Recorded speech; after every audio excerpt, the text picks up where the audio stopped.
وہ مجھے دیکھ کر بار بار شرما رہی تھی، مجھ سے بھی بات کرنے کی ہمت نہیں ہو رہی تھی۔ کھانے کے بعد مہرین نے کچن کا کام ختم کیا اور پھر سے خالہ کے پاس آ گئی۔ مہرین: امی، میں تمہارے پاس ہی رکتی ہوں یہاں۔ نکہت خالہ: ارے تم دونوں آرام کرو نا، کوئی ضرورت نہیں ہے، میں ٹھیک ہوں۔ یہ ضرورت ہے اور یہاں میں رکتا ہوں آپ کے پاس۔ مہرین: آپ کو سنبھال نہیں پائے گی۔ مہرین: نہیں، میں بھی رکوں گی امی کے پاس۔ شیرو: میں نے کہا نا، تم خالہ کو سنبھال نہیں پاؤ گی، تم آرام کرو، ویسے بھی اتنا کام کر کے تھک گئی ہوگی۔ شام والے حادثے کے بعد پہلی بار ہم دونوں نے سیدھی ایک دوسرے سے بات کی تھی، اور جب میں نے مہرین کو سختی سے منع کیا تو وہ میری آنکھوں میں دیکھتی رہی اور پھر نظریں جھکا لیں، جیسے میرا حکم مان لیا ہو۔ حکم ہی تو دیا تھا میں نے، جس طرح اسے دیکھتے ہوئے منع کیا۔ نکہت خالہ: شیرو ٹھیک کہہ رہا ہے، تم آرام کرو، ویسے بھی اتنی کوئی خاص ضرورت نہیں ہے، اور اگر ہوئی بھی تو تم کہاں دور ہو، یہیں برابر میں ہی تو ہو، جاؤ اب آرام کرو۔ مہرین خالہ کو گڈ نائٹ کہہ کر چلی گئی۔ جاتے جاتے میں بھی اس کی نظریں مجھ پر تھیں۔ اس کے بعد میں نے بھی اپنے روم میں جا کر کپڑے چینج کیے اور خالہ کے پاس آ گیا۔ خالہ نے مجھے بیڈ پر ہی اپنے ساتھ سونے کو کہہ دیا۔ میں بھی ان کی بات مان کر ان کے ساتھ ہی پڑ گیا۔ کچھ دیر ہم باتیں کرتے رہے اور پھر میری آنکھ لگ گئی۔ پتہ نہیں کتنی دیر میں سویا تھا، مگر میری نیند خالہ کی درد بھری آہ سن کر ٹوٹی۔ میں جھٹکے سے اٹھا، خالہ کی طرف دیکھا، ان کو درد ہو رہی تھی اور بیڈ پر سر ادھر ادھر پٹک رہی تھیں۔ شیرو: کیا ہوا خالہ، کیا پھر سے درد ہو رہا ہے؟ نکہت خالہ کراتے ہوئے: بہت درد ہو رہا ہے۔ شیرو: کہاں درد ہو رہا ہے؟ خالہ: میں ڈاکٹر کو بلاؤں؟ نکہت خالہ: کمر میں درد ہو رہا ہے، لگتا ہے یہ درد میری جان لے لے گا۔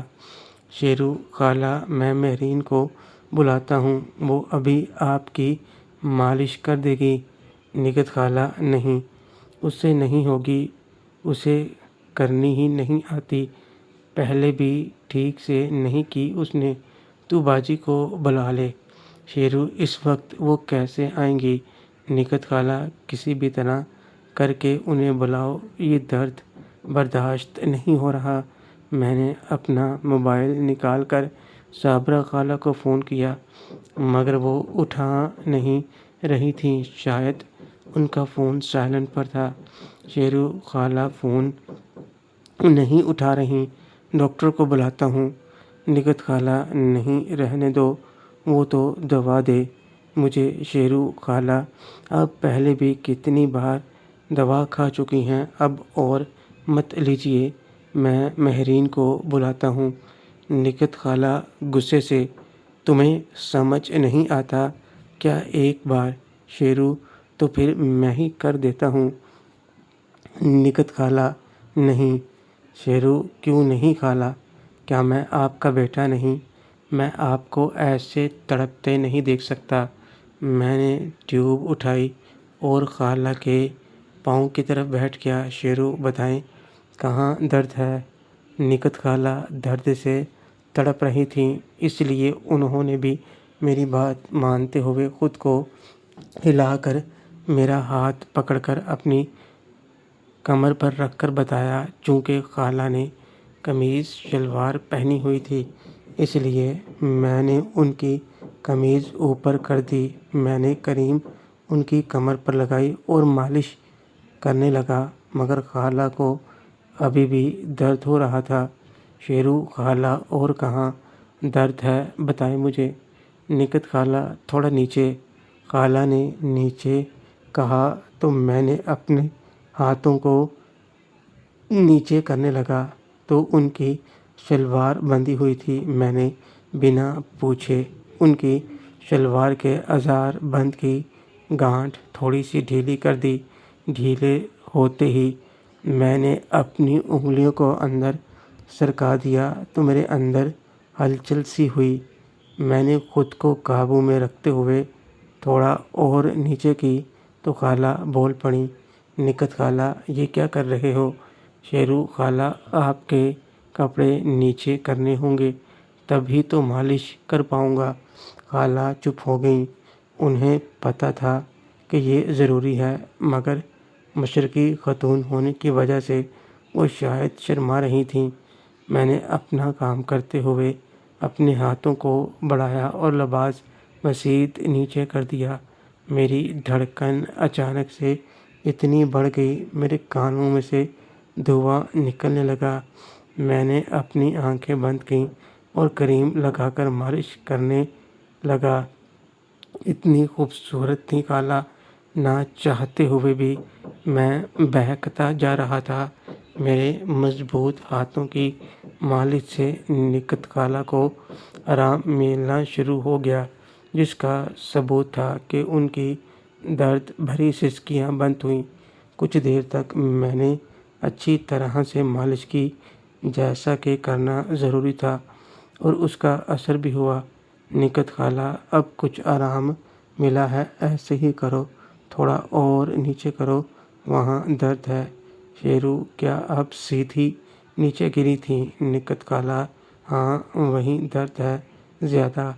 میں نے اپنے ہاتھ تھوڑا اور نیچے سرکا دیے۔ اب میں جو دیکھ رہا تھا یہ میری تمنا تھی جو اب حقیقت میں بدل گئی تھی۔ میرے ہاتھ بھی مجھے دھوکہ دے رہے تھے اور بہک رہے تھے۔ جیسے ہی میرا ہاتھ تھوڑی غلط جگہ پر لگا تو میرے اندر جھرجھری سی پھیل گئی، مجھے کرنٹ لگا اور ایسا ہی کچھ خالہ کو محسوس ہوا مگر نہ وہ کچھ بولی نہ میں نے کسی قسم کا ری ایکٹ کیا۔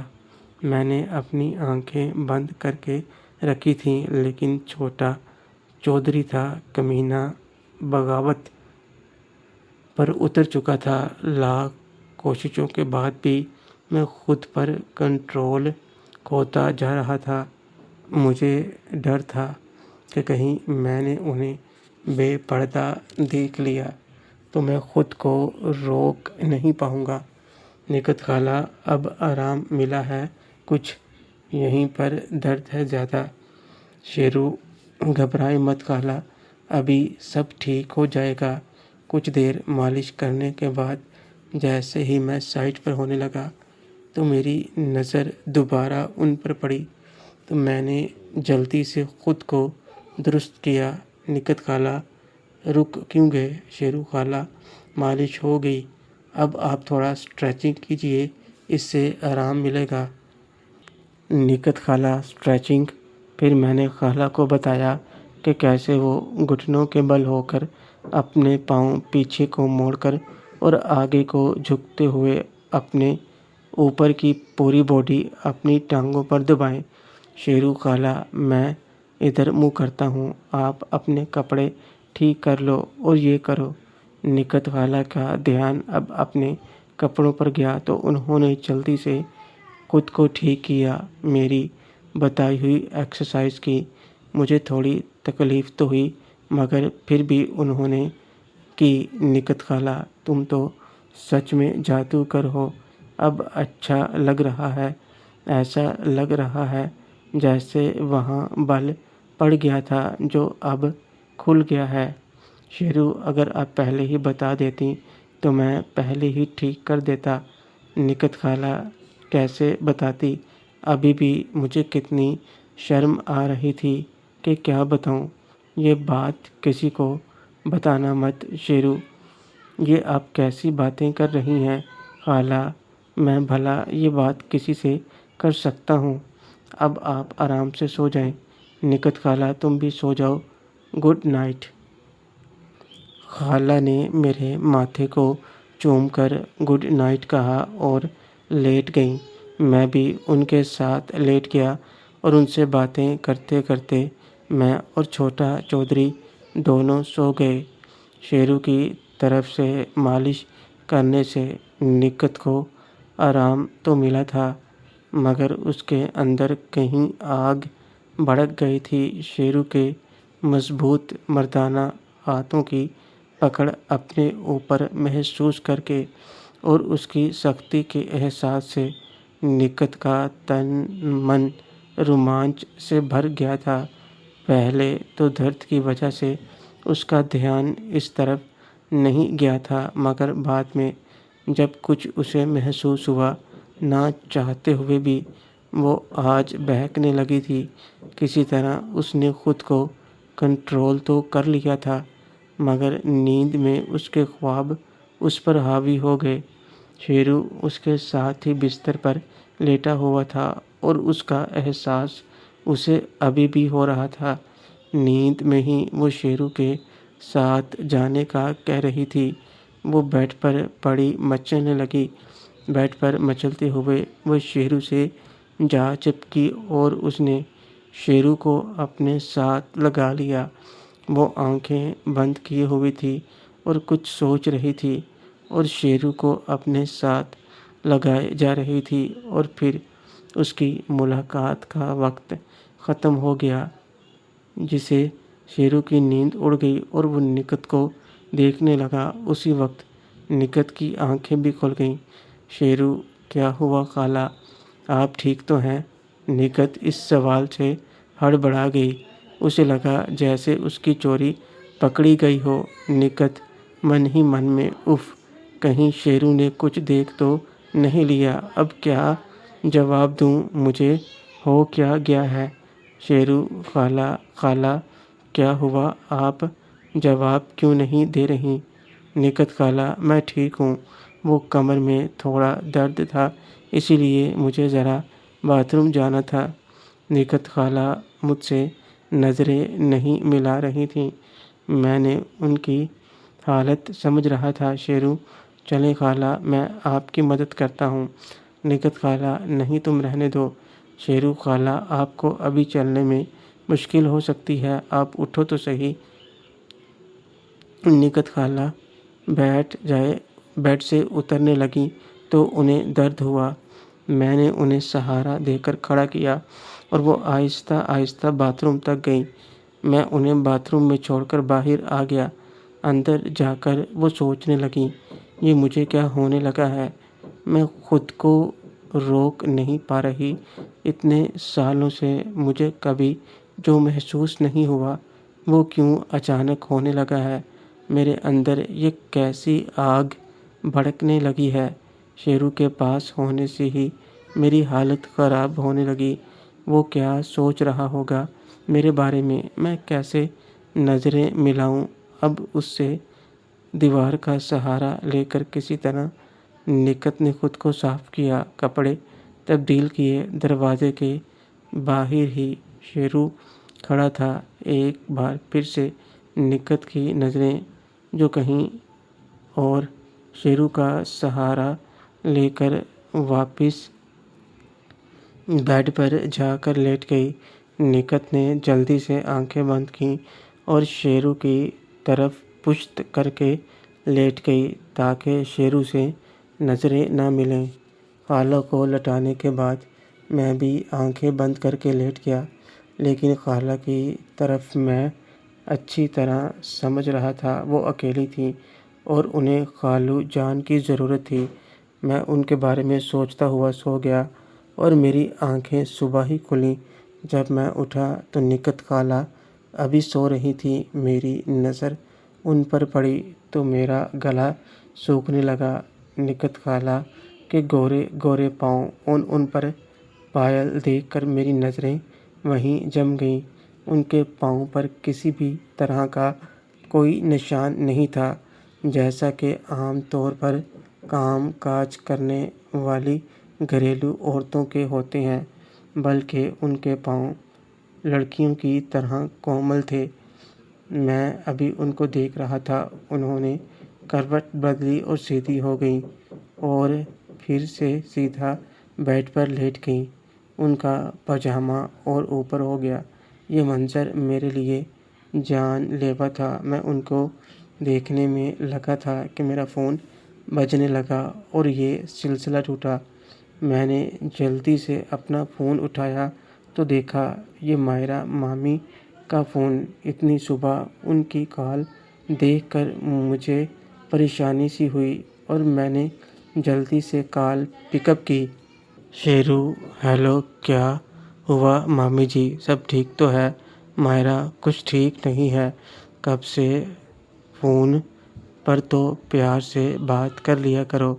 مامی سب کے سامنے ہوں، اکیلے میں تو بیوی کی طرح بات کیا کرو۔ شیرو: مامی آپ جانتی ہیں نا میں کہاں ہوں۔ ماہرہ مامی: او اچھا، سوری، کوئی پاس بھی ہے؟ چلو کوئی بات نہیں۔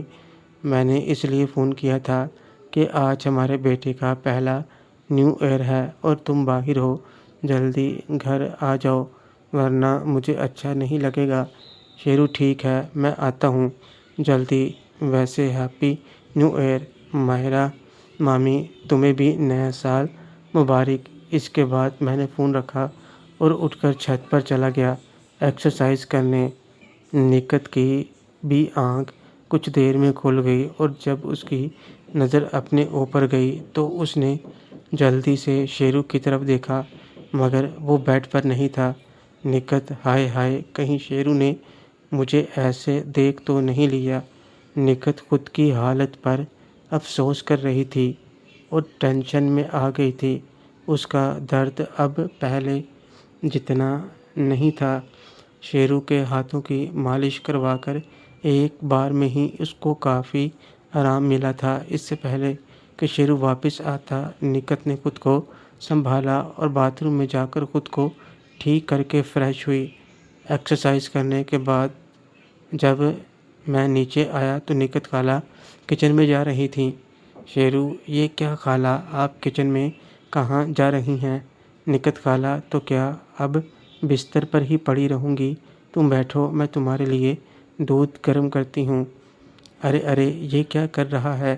نیچے اتار مجھے۔ میں نے خالہ کو زبردستی اپنی گود میں اٹھایا اور وہ واپس لا کر بیڈ پر لٹا دیا۔ شیرو: آپ بس آرام کرو اور کچھ نہیں سمجھیں آپ، میں آپ کے لیے چائے بنا کر لاتا ہوں۔ نکھت خالہ: میں کر لوں گی، تم تو ایسے ہی۔ شیرو: دیکھا، ابھی آپ کو آرام کی ضرورت ہے، آپ آرام کریں، بس چائے بنانی آتی ہے مجھے، آج آپ اپنے بیٹے کے ہاتھ کی چائے پیو۔ اتنا کہہ کر میں کچن میں گیا اور چائے بنانے لگا۔ چائے بنا کر میں پہلے نکھت خالہ کے پاس گیا۔ شیرو: لیجئے، گرما گرم اسپیشل چائے پی کر دیکھیے۔ نکھت خالہ: تمہارے ہاتھ کی بنی ہے، اچھی ہوگی۔ شیرو: ایسے نہیں، چیک کر کے بتائیں۔ نکھت خالہ سپ لیتے ہوئے: واہ، یہ تو واقعی میں اچھی بنی ہے، کس نے سکھائی؟ شیرو: بس مامی کو دیکھ کر سیکھا۔ اب ذرا میں مہرین کو بھی چائے دے کر آتا ہوں۔ نکھت خالہ: ہاں، اسے بھی دے دے، شہزادی صاحبہ ابھی تک سو رہی ہوگی۔ میں مہرین کے روم میں گیا تو مہرین خوابوں کی دنیا میں کھوئی ہوئی تھی، ہمیشہ کی طرح۔ اس کے چہرے پر دلکش مسکان تھی۔ میں نے اس کے چہرے کو دیکھا اور چائے کو سائیڈ میں رکھ کر اسے اٹھانے لگا۔